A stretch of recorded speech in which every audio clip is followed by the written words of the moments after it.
नमस्कार। आज हम भारतीय लोकतंत्र के बिल्कुल केंद्र में चलेंगे, मतलब हमारी संसद में। ये वो जगह है जहां देश के सबसे बड़े, सबसे अहम फैसले लिए जाते हैं। तो चलिए आज इसी को थोड़ा और करीब से समझते हैं। अच्छा, तो संसद की ताकत को समझने के लिए सबसे अच्छा तरीका है एक असली कहानी सुनना। तो चलिए वहीं से शुरू करते हैं। तो बात है 28 फरवरी 2002 की। सरकार एक बड़ा ऐलान करती है कि जो यूरिया खाद है वो अब महंगी हो जाएगी। अब जरा सोचिए, इस एक फैसले का मतलब था कि लाखों किसानों की जिंदगी पर सीधा असर पड़ने वाला था। लेकिन फिर सिर्फ 13 दिन बाद 11 मार्च को सब कुछ बदल गया। पूरी बाजी ही पलट गई। संसद के अंदर इतना जबरदस्त विरोध हुआ, इतना हंगामा हुआ कि सरकार को झुकना पड़ा, अपना फैसला वापस लेना पड़ा। तो सवाल ये उठता है कि आखिर वो कौन है, किसके पास इतनी शक्ति है कि वो एक चुनी हुई सरकार को अपना इतना बड़ा फैसला बदलने पर मजबूर कर दे। जवाब, जैसा कि अब हम समझ ही गए हैं, बहुत सीधा है, हमारी संसद। तो ठीक है, ये तो समझ आ गया कि संसद बहुत ताकतवर है, लेकिन ये करती क्या है और इसकी हमें जरूरत ही क्यों है? चलिए अब इसे समझते हैं। देखिए, संसद का काम सिर्फ कानून बनाना नहीं है, ये उससे कहीं ज्यादा है। असल में ये हमारे लोकतंत्र का सेंटर पॉइंट है। एक ऐसा खुला मंच जहां हर मुद्दे पर बहस होती है, तीखी चर्चा होती है, सरकार से सीधे सीधे सवाल पूछे जाते हैं। और यही वो चीज है जो सरकार को हम लोगों के प्रति, जनता के प्रति जवाबदेह बनाती है। और सच कहें तो एक मजबूत और असरदार संसद के बिना हम सच्चे लोकतंत्र के बारे में सोच भी नहीं सकते। मतलब ये एक लाइन ही संसद की पूरी अहमियत समझाने के लिए काफी है। तो अब सवाल आता है कि इतनी शक्तिशाली संस्था, इसका स्ट्रक्चर कैसा है, इसे बनाया कैसे गया है?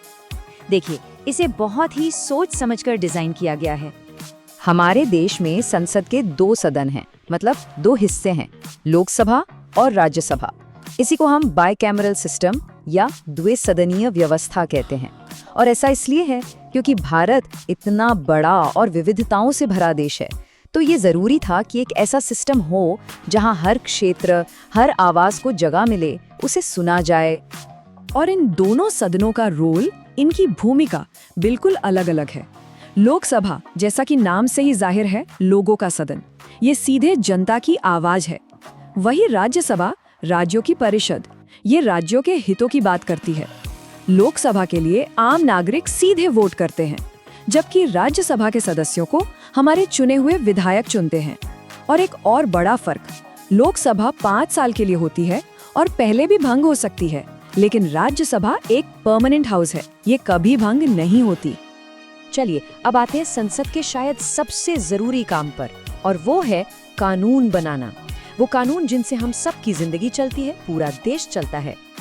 अच्छा, ये कानून बनाने के प्रोसेस को समझने से पहले एक शब्द समझना जरूरी है, बिल या विधेयक। अब ये बिल क्या होता है? ये बस किसी भी कानून का एक कच्चा मसौदा होता है, एक ड्राफ्ट, जिसे चर्चा के लिए संसद में पेश किया जाता है। तो किसी भी बिल का कानून बनने तक का सफर काफी लंबा और दिलचस्प होता है। सबसे पहले कोई मंत्रालय उसका एक ड्राफ्ट तैयार करता है, फिर कोई मंत्री उसे किसी भी एक सदन में, लोकसभा या राज्यसभा में पेश करता है। इसके बाद बिल को एक पार्लियामेंट्री कमेटी के पास भेजा जाता है, जो इसकी एक एक बात की बारीकी से जांच करती है। फिर उस पर सदन में लंबी बहस होती है, वोटिंग होती है, और ये पूरी प्रक्रिया दूसरे सदन में भी दोहराई जाती है। जब दोनों सदनों से ये पास हो जाता है, तब आखिर में इसे राष्ट्रपति के पास भेजा जाता है, और उनकी मंजूरी मिलने के बाद ही वो बिल एक एक्ट यानी एक कानून बनता है। तो कानून बनाना तो हो गया, लेकिन इसके अलावा संसद रोज बरोज सरकार के कामकाज पर नजर कैसे रखती है, मतलब उसे कंट्रोल कैसे करती है? इसके लिए संसद के पास कई सारे टूल्स हैं, समझिए कि कई हथियार हैं। इन्हीं के जरिए वो सरकार को कंट्रोल में रखती है, अपनी मनमानी करने से रोकती है।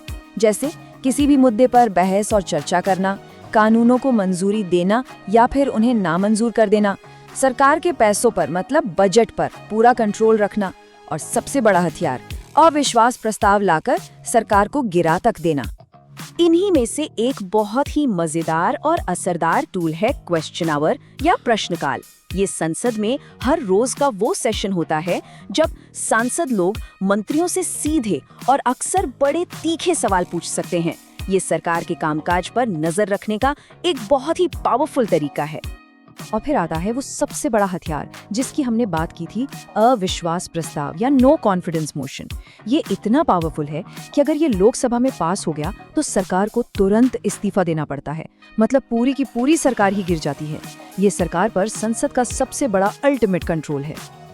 तो इन सब बातों का, इस पूरी प्रक्रिया का आखिर मतलब क्या है, इसका बड़ा मकसद क्या है, चलिए अब उस पर आते हैं। देखिए, संसद की असली ताकत सिर्फ कानून बनाने या सरकार को कंट्रोल करने में नहीं है, बल्कि इसकी डाइवर्सिटी में, इसकी विविधता में है।